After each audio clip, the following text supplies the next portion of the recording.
appreciate everyone being here. Thank you, as always, for covering us. Obviously, very excited this week to get back to work and get ready for an outstanding Oklahoma football team, led by a great coach in Lincoln Riley and just a ton of great players. So looking back on last Saturday was a great win for our program, great win for our team. Utmost respect for TCU and the way they play the game. I thought they played a great football game. Their defense was stifling. Offensively, they did the things they needed to do, and I thought our guys just found a way to keep fighting and make one more play. So we knew that game would be a grind. We know how hard it is to win on the road.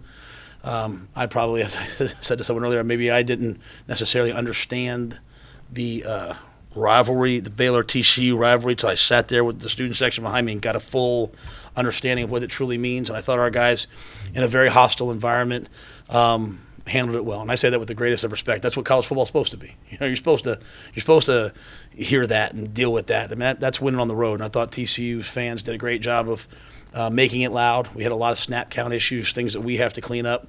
We had the ball on the 22-yard line, needing a field goal, and ended up kicking from the 35 or 37 or something crazy. So, we things we can certainly do better. But I was proud of our guys in overtime. The fact that we thought we won the game and on the fourth down one and stormed the field and regrouped and came back and kept playing. That speaks a lot to our team. The fact that, guys who had not made a lot of plays all game because of the great coverage from TCU, Denzel made 3 of the best catches I think you'll see somebody make. And so I thought the offensive line was significantly improved. I thought we were dominant at times on defense. Guys like Terrell Bernard, obviously he had a historic day in terms of the tackles, and at least historic for him. But I thought a lot of guys did their job, played hard. So really proud of our group for finding a way to get that win. So with that, we look forward to this week. College game day being here, we're excited for that. My hope is obviously always for recruiting that people all across the country see that game day could have gone anywhere, and they chose to come here and they chose to see this great Baylor Oklahoma game.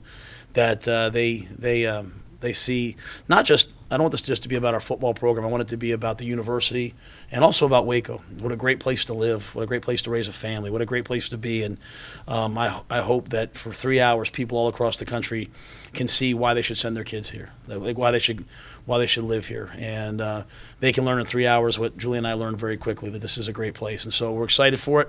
Excited for a great game. And with that, I'll take your questions, John. Anything yet? Matt, OU, Jalen Hurts, he's obviously a different kind of quarterback than a lot of guys. He's big, he can throw. What kind of challenges does he present? Well, he's an outstanding runner, first and foremost, and he can run both in terms of, keeping plays alive. They're first in the conference in passing, and, they do a lot of play action, and he's able to move around and keep plays extended.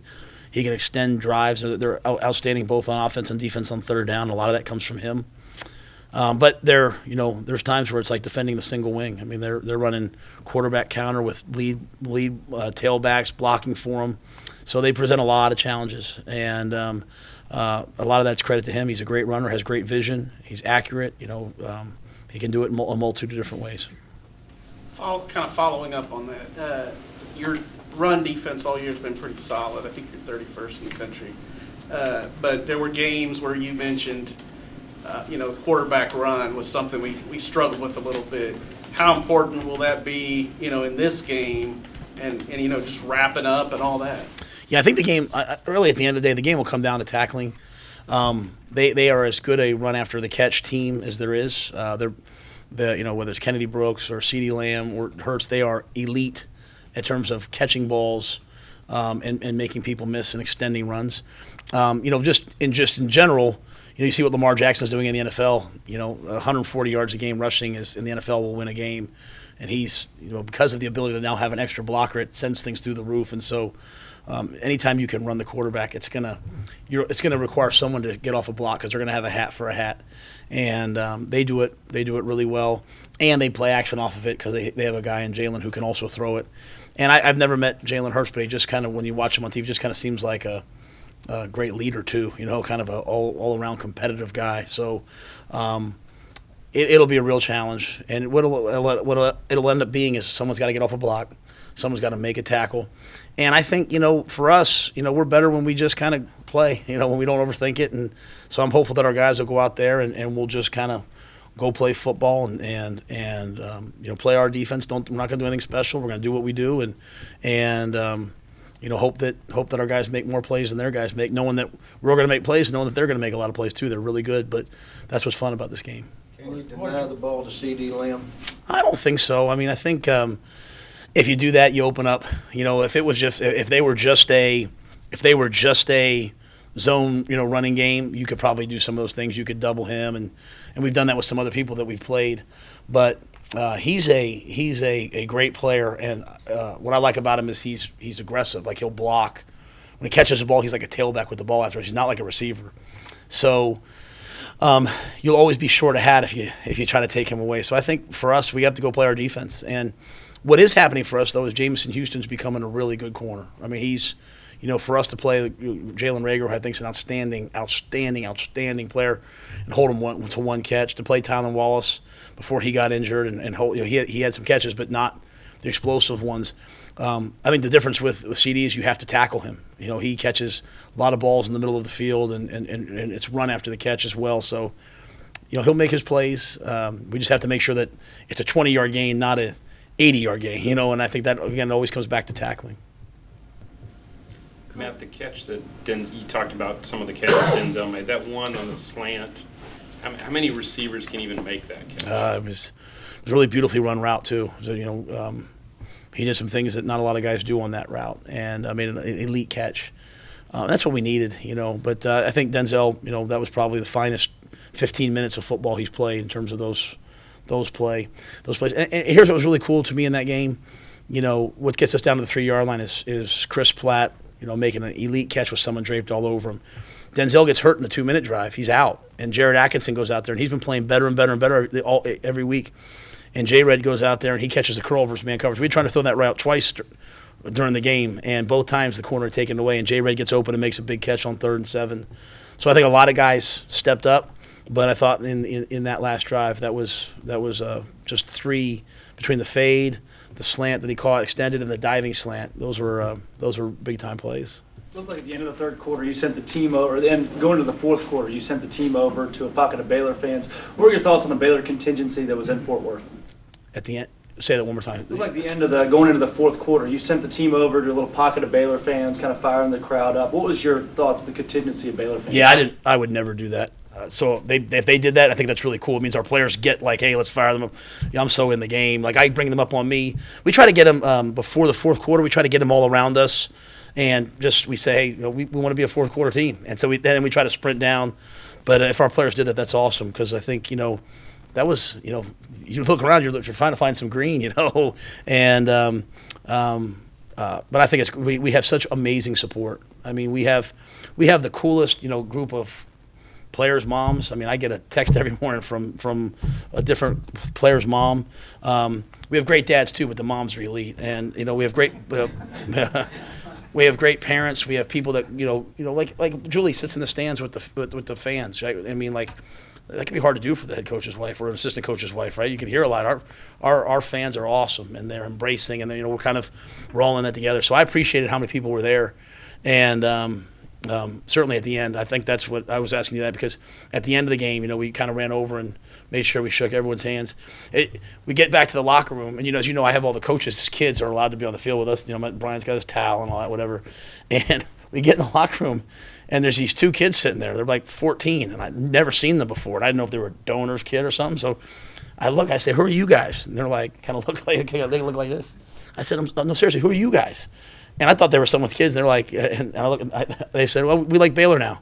And so Taylor then went to go grab them, tell them to leave. And I said, no, stay with us and love it. And those guys picked them up. Sorry, I still have no idea who they are. No idea. But yeah, so I'm always supportive of the support. And they told me on the way in here that the game's sold out for this week, which it should be, and it should be a great atmosphere. So we appreciate everyone. It's been a wild ride in the last 11 games, being able to win them all. And I think people have supported us. They went to the bowl game. They've been on the road at TCU, so we're grateful. Matt, you mentioned Terrell. What has it meant to the defense what he stepped up after Clay went down? Yeah, I just think I think it speaks a lot to everyone around. Okay, I don't want to take anything away from Terrell, but he's doing what Clay was doing. So it just shows that, all those guys are learning, hey, we all have to fit. Like, no one's playing better than Bravion's playing right now, and Locke and Lynch, and no one's playing better than Jay Will's playing. So everyone's kind of doing their job and allowing people to really flourish. I think when you ask Coach Snow, he'd say we could still be doing our job a lot better. So there's still room to get better. But, there's no doubt that people knew that Terrell, when it was his turn to play, was going to play at a high level. And, he was he was in there this morning watching film on his own. It's an off day, and I walked by and just happened to see him. And I asked him, someone brought in donuts. I asked him if he wanted a donut. I mean, like, he's just as mature a young player as we've ever had. He was playing as a true freshman for us before he hurt his foot. So the great thing is we have what, 2 years left with him, or 2 years. I mean, he's still a young player, but he's so serious about the game. He's so committed to being a good player, and I think sometimes a guy has 19 tackles and be up for, he could be up for whatever, and other guys I could have done that too. I mean, everyone loves Terrell because of how selfless he is and how supportive he is of his teammates, and he understands that he's only able to flourish because Bravion or Cheedy or someone's dominating his gap and someone else is doing this, and that allows us all to play really well. Yeah, he seems to have a real knack for turnovers. I mean, just making big plays. Yeah, so even in the last 2 years when we weren't getting a lot of turnovers, we would always talk about strip attempts. Like, you're not going to strip the ball if you don't try to strip it. And he was the one guy consistently that would always do that, right? So when you're 206 pounds, you're playing middle linebacker, and you're, maybe you're not going to rip it out a lot. But now as he gets bigger and stronger and older, those balls start to come out. He starts to make. I mean, the interception was an elite interception. Like, not many guys would react that fast to that ball. And so, I do believe that some guys have a knack for it, but some guys also work really hard at it to get that knack. And I'm not a big believer in instincts. I think everything is learned, and I think he works hard at things, and he's really critical of himself, so that allows him then to go fix the things and improve on things that he can get better at. So, but yeah, he gets the ball out a ton, and we had a goal of 40 sacks. We're at 29 sacks right now. 40 sacks usually means you win a lot of games. I don't know where we are in terms of takeaways. Okay, so but we're doing better at that, and then we're not turning the ball over a ton. And we had 2 turnovers this past week, one on a kickoff, just kind of a fluke kick, as you guys saw the kickoff return. But offensively, as bad as it could be at times with penalties, they protected the football other than that first interception. So winning the turnover battle was key to winning that game.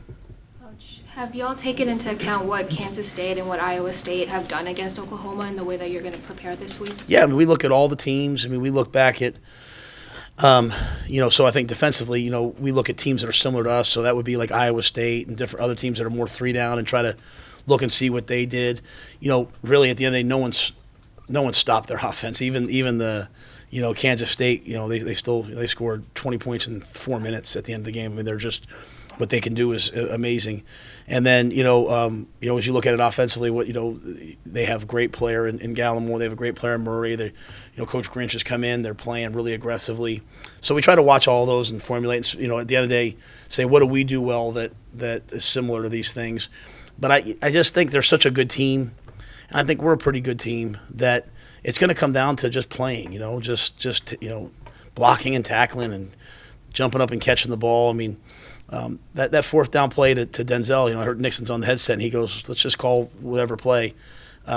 He said, that's our best play. And it wasn't like, hey, it's good versus – it's just like, let's call our best play to our best player, let him go make a play, and he made the play. And, earlier in the game, we weren't necessarily making those plays. They were kind of balls were in our hands. They were knocking balls out. But in the end, we made just enough plays. And I think that's what this game's going to be. It's going to be, we can't control them. We can certainly make sure that we do what we do well and try to play as well as we possibly can. 18? Hurts and Lamb are special Thanks, talents Jerry. on the offense side. Who's the special talents they have on the defense side? Well, I think Kenneth Murray's as good a linebacker as there is. He should be up for every defensive award. He's number 9. He goes sideline to sideline. He can rush off the edge. He play man-to-man. He'll play man-to-man on your best back and then run through the A-gap on power. I mean, he's a really special player. Nevin Gallimore, number 90, outstanding player inside. And really, they have an outstanding front, twitchy, and they went from being a 3-down team to being a 4-down team. They bring pressure with just their front. They move, they slant. But I think if you had to pick 2, 9 and 90, but they have a bunch of other really good players. Parnell Motley at corners played a bunch of years. But I think across the country when the awards come out and stuff like that, number 9, Kenneth Murray will be involved in, the Big 12 Defensive Player of the Year, all Big 12. He's really a special one. Defense has had lights out performances all season long. Is it good enough? You talk about how good OU's offense is. Is this defense good enough to kind of let the offense get into this game and find their footing, or does the offense need to kind of get off to a quicker start? We got to go play. I mean, I think that at the end of the day, for me, if I start saying things like that, then, I mean, if I had my choice, we would play great defense for 60 minutes, great offense, great special teams.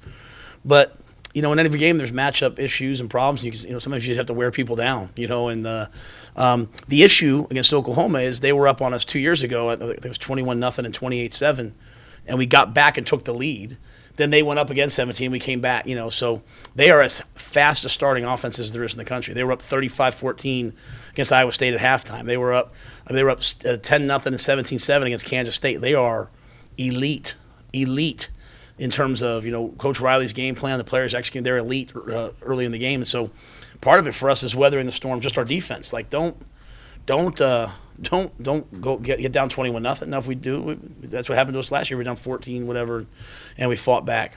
But it's trying to start faster on defense, knowing that we're more of a fourth quarter team. So you have to try to push this game to the fourth quarter and try to, like the same as I'm going to say every week, try to make one more play than their team makes. And but we know that if we can do that, we're comfortable being in that part of the game. And how do you do that, man? You just go play. I can be uptight some weeks. There's weeks like this where you just respect the opponent and it's going to be a lot of fun. You just go play, man. And we'll prepare like crazy. We're preparing right now, and our players are preparing. We'll go play, and we know that they're going to play their best game. They have a lot on the line. We're going to play our best game. We have a lot on the line, and see what happens, and then wake up on Sunday and get ready to do it all over again no matter what happens, man. It's just a never-ending cycle. Is it stressful being in this many close games, or do you just love it? I don't know that I love it. Let me just say that. It's funny.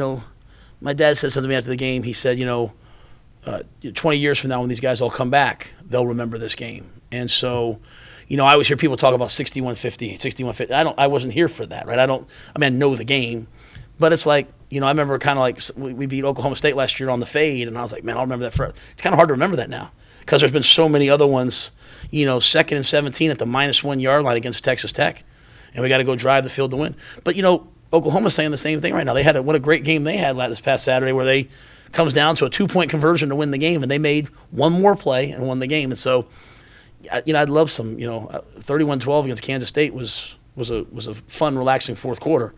But I like seeing young people excel, and I like seeing young people, I always hear me say, people talk a lot about, young people these days, they quit as soon as it gets hard. No, they don't.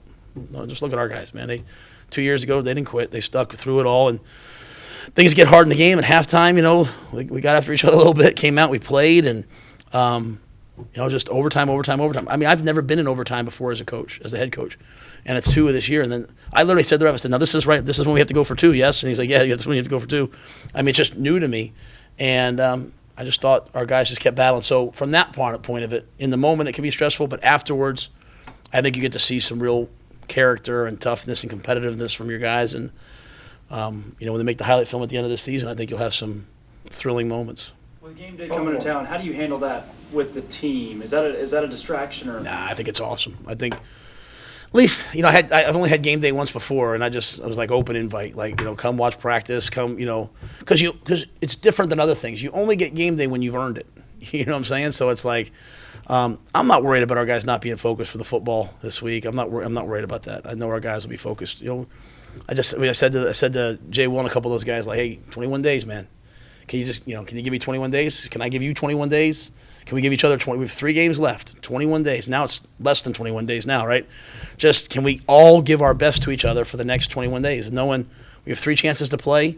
Maybe we'll win all 3. Maybe we won't. I don't know that, but we can give each other our best for 21 days. Because the year, it feels like football feels never ending, right? Like I'm already thinking about, okay, so when's spring ball and Jeremiah, when's the green and gold game and all, we do it year round. But for this season, man, it's 21 days left. And so, and then you start the postseason, obviously. But so I think they'll be focused on that stuff. I think the game day is awesome. Like I said, to me, this is a chance for us to show the country Baylor football, and Waco. And players don't have much to do with it. I won't have much to do with it. I think I show up for like 10 minutes on Saturday and kind of go over there and get on set and and then leave. But I think for hopefully everyone else, I mean, I hope we turn the TV on and it's a mass of students and people and everyone. I hope it's a pretty cool event for the area. How many recruit will you have this weekend? I don't know the exact number, but it'll be a big day for us recruiting wise. We'll have a lot. We'll have a lot of recruits here. It's a little easier when it's a night game, and so we'll have a ton of recruits here, and we'll try to make sure it's a big day. Coach, do you think this is the week that maybe Connor Galvin and Squirrel Williams come back to help the run game that all had? Yeah, I don't know that Squirrel will be able to go. He's close, but he's like, it's one of those deals where he sometimes you can be like almost cleared, but is it in your best interest right now to let it heal for a little bit longer? So I think as we sit there and we talk, our medical people are so elite at this. What's not can he go, but what's in his best interest. I think we're probably going to sit Squirrel for a little bit longer and see what happens, because Squirrel's so dynamic. When he comes back, I want him to come back and be healthy and have a great career. And Connor was available on Saturday. I think now he would be hopefully full go this week and be getting closer and closer to 100%. I think that's one of the stories for this season is we've had some injuries. Obviously Clay being a devastating one, some other guys, but we've been a pretty healthy team. And I think a lot of that credit goes to Matt in the training room and Ryan and Dallas and Andrew Altoff and Jeremy Scott and Kent Johnston. I think we've really invested here in the medical and not just medical, but sports science and recovery and return to play. And so, I think we had Altoff's not in here. We had 20 guys run over 19 miles an hour. I mean, this is the first year we keep track of that. This is the first year the amount of guys running 19 miles an hour is actually going up as the season goes on as opposed to going down. And I haven't quit practice. I still practice the way we practice. So I think just it's been a collective thing. So I'm just saying that as an aside. But I think Connor should be available as we head into this week. Out still on targeting? He's back for this game. Chris Miller will be back for this game. So we're going to practice tomorrow him not hitting quarterbacks as they slide and so different things. It's hard because it's like 2 times he's hit a guy, and they said hit him high. So I said to them, I said, what should we do, guys? Let's teach him to hit lower. So he goes to hit lower, and the guy slides. And they have this term now, late slide. Like you can't hit a quarterback as he slides, but if it's a late slide, then you can. Well, we're going to have to just really. I think he learned. But I'll tell you this. I want to make sure I say this because I know sometimes the player. There's not a person I challenged more when I got here than Chris Miller, day in and day out. And if you think I challenge you should meet Phil Snow challenging him. He has become one of the great leaders on our team, outstanding player. I could not be more proud of Chris Miller last week. He went to the scout team.